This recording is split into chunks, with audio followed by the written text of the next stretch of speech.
خلیفہ دوم حضرت سیدنا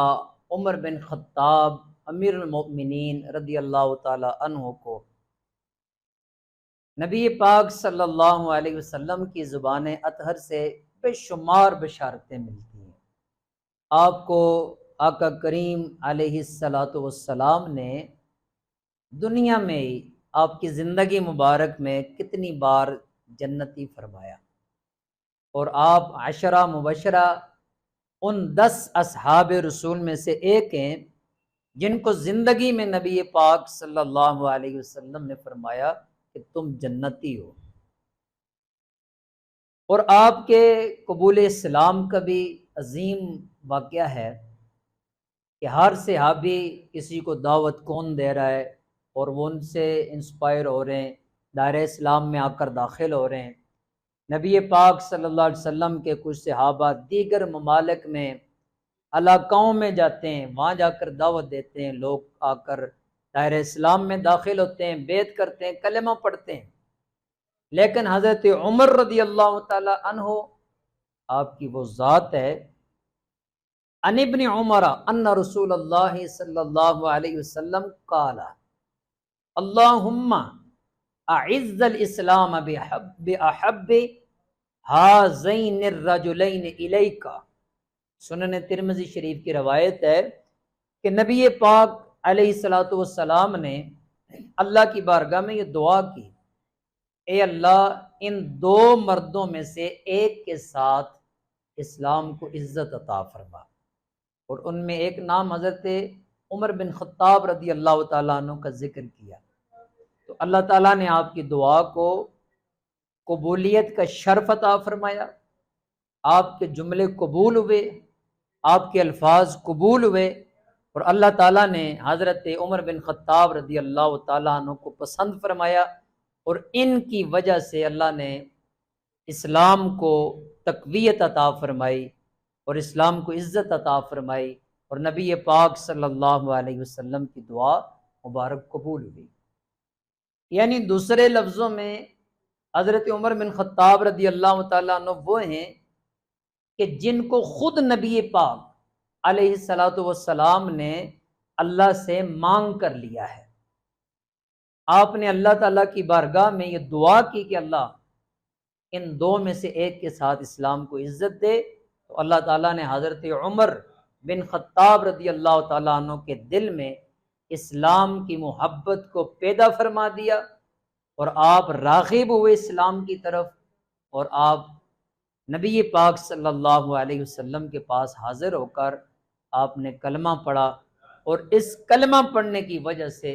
اصحاب رسول میں ایک خوشی کی لہر دوڑ گئی، اور آپ نے اللہ اکبر کی صدا کو بلند کیا، اور اللہ تعالیٰ نے واقعتاً آپ کی وجہ سے اسلام کو عزت عطا فرمائی، اسلام کو وقار عطا فرمایا۔ حضرت عمر رضی اللہ تعالیٰ عنہ کے ایمان لانے پر حضرت ابن عباس فرماتے ہیں کہ اللہ تعالیٰ کے ملائک نے، فرشتوں نے آسمان پر جشن منایا۔ عن ابن عباس رضی اللہ تعالی عنہ قال لما اسلم عمر نزل جبریل فقال یا محمد صلی اللہ علیہ وسلم لقد استبشر اہل السماء باسلام عمر۔ یہ ابن ماجہ شریف کی حدیث مبارکہ ہے کہ جبریل امین علیہ السلام حاضر خدمت ہوئے، عرض کرنے لگے یا رسول اللہ صلی اللہ علیہ وسلم، آپ کے غلام حضرت عمر رضی اللہ تعالیٰ عنہ کے اسلام لانے کی وجہ سے آسمانوں پر اللہ کے فرشتے جشن منا رہے ہیں، خوش ہو رہے ہیں، ایک دوسرے کو مبارکبادیاں پیش کر رہے ہیں کہ تمہیں مبارک ہو، آج دنیا میں عمر بن خطاب اسلام لے آئے ہیں، دائرہ اسلام میں داخل ہو گئے، انہوں نے اللہ کے محبوب کے ہاتھ پر بیعت کر لی ہے۔ تو حضرت عمر رضی اللہ تعالیٰ عنہ کی وہ ذات ہے کہ جن کو حضور نے خود اللہ سے مانگا، اور ان کے آنے کی وجہ سے اسلام کو قوت ملی، تقویت ملی، اور کفر کے ایوانوں میں زلزلہ بپا ہو گیا اور ان کے ہمتیں پست ہو گئیں، اور اللہ تعالیٰ نے یہ شان عطا فرمائی حضرت عمر رضی اللہ تعالیٰ عنہ کو کہ نبی پاک صلی اللہ علیہ وسلم نے فرمایا کہ اللہ تعالیٰ نے عمر کی زبان پر اور اس کے دل پر حق کو جاری کر دیا ہے۔ عمر جو بات کرتے ہیں وہ حق ہے، عمر کا دل جو ہے وہ سچ کے ساتھ ہے۔ اللہ نے ظاہر بھی پاک کیا ہوا ہے اور باطن بھی پاک کیا ہوا ہے، ظاہر بھی روشن ہے اور باطن بھی روشن ہے۔ اور حضرت عمر رضی اللہ تعالیٰ عنہ کے لیے حضور نے فرمایا کہ میرا عمر جس راستے سے گزرتا ہے شیطان اس کو دیکھ کر اپنا راستہ بدل لیتا ہے۔ اور پھر حضرت عمر رضی اللہ تعالیٰ عنہ کے لیے کتنی بڑی بشارت نبی پاک علیہ الصلوۃ والسلام نے ارشاد فرمائی، فرمایا اگر میرے بعد کوئی نبی ہوتا تو یہ عمر نبی ہوتے، لیکن لا نبی بعدی، میرے بعد کوئی نبی نہیں ہے۔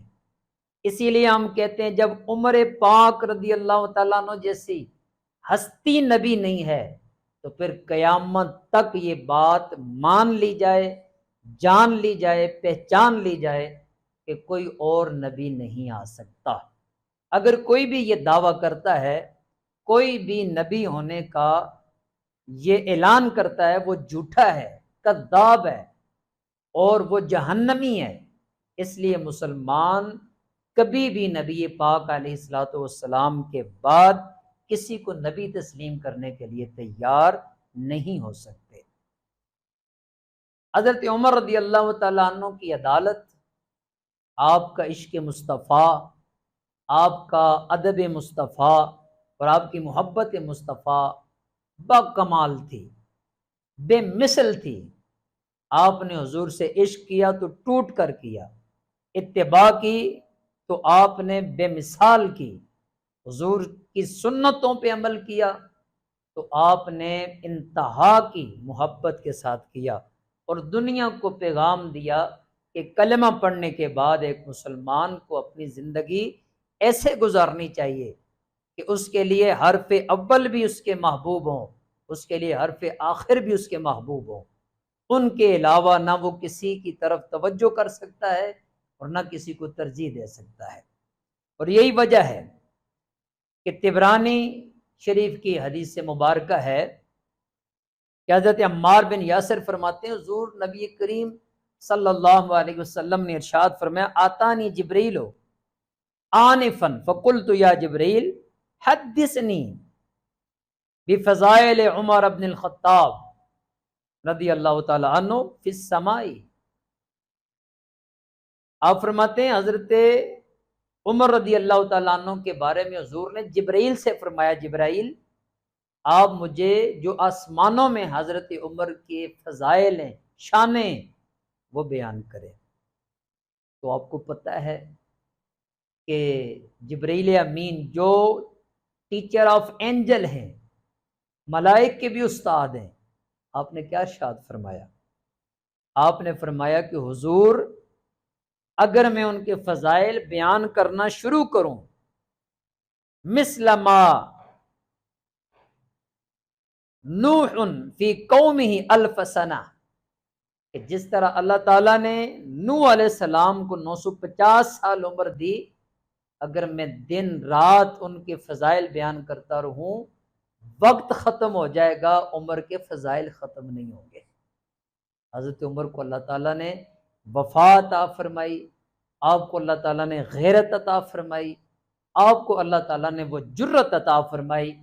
کہ آپ نے ہمیشہ گستاخان خدا اور گستاخان مصطفیٰ